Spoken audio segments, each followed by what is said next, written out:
Welcome to our channel. Today we how to withdraw from Ramp to your US checking account. Easy tutorial step by step clearly.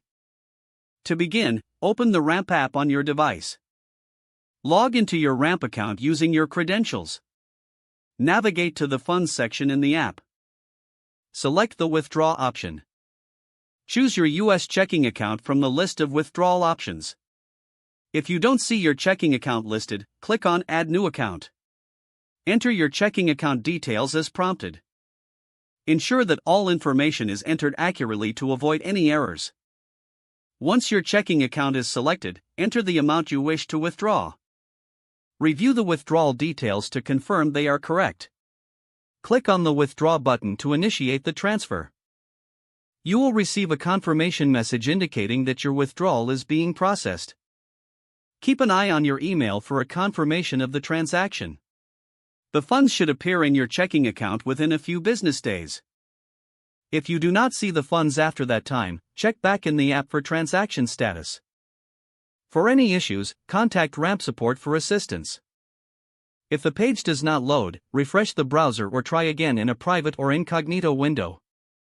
Make sure you are using the correct email address, then retype it carefully to avoid small typos. If your password is not accepted, use the Reset option and create a new strong password you can remember. Check your spam folder for verification or security emails, then complete any requested confirmation steps.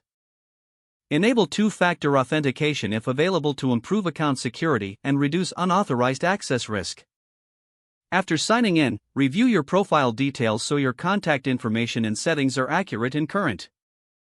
If you see an error message, note it down and try again after restarting your device and internet connection. Log out when you finish, especially on shared devices, to keep your account and payment information secure. If the page does not load, refresh the browser or try again in a private or incognito window. Make sure you are using the correct email address, then retype it carefully to avoid small typos.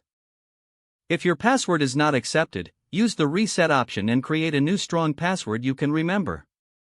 Check your spam folder for verification or security emails, then complete any requested confirmation steps. Enable two-factor authentication if available to improve account security and reduce unauthorized access risk. Don't forget to like this video and subscribe to our channel for more step-by-step tech guides.